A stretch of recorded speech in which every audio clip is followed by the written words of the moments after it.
Mwiriwe neza, reka dukomeze. Hano haranditse ngo ntugasambane. Numvishe ko byavuzwe ngo ntugasambane.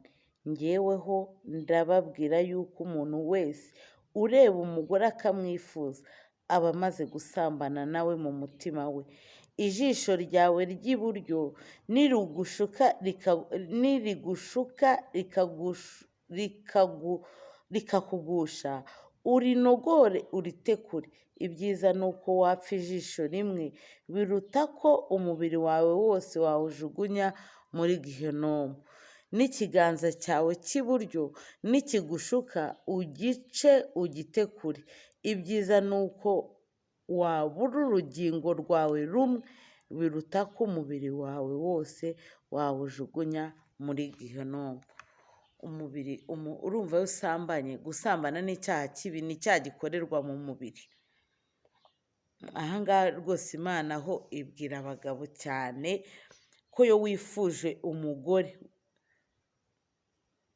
umugore ukamwifuza uba umaze gusambana nawe mu mutima we. Ijisho ryawe ry'iburyo nirigushuka rikakugusha, urinegure uritekure. Bivuga ngo Imana rwose irashaka ko tuyoborwa n'umwuka, wenda nk'abagabo tuyoborwa n'umwuka ku buryo uko kuntu ugenda amaso yawe arangaguzwa, ubona ijipo ukayitegereza ikagukurura, ufite umwuka ntekereza ko nta kintu cyagukurura. Kuko Imana irakubwira ngo biruta ko umubiri wawe wose wawujugunya muri gihenomu. Wakuramo ijisho ukarita, ngo urinogore uritekure. Ibyiza ni uko wapfa ijisho rimwe aho kugira ngo nyine wapfa iryo jisho rimwe biruta ko umubiri wawe wose wawujugunya muri gihenomu. Bivuga ngo umuntu asambanye, yaba umugabo yaba umugore, ubu kuri iki gihe abantu bose byahinduye isura.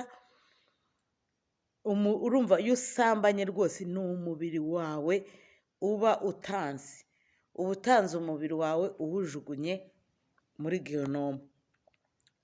Rero iki cyaha cyo gusambana rwose ni icyaha Imana yanga, ko ni icyaha gikorerwa mu mubiri, ni icyaha gifite ingaruka nyinshi cyane. Uwiteka akomeze kudufasha ibi bintu byose turimo kumva tubishobore, tubashe kubigeraho. Imana iduhane umugisha.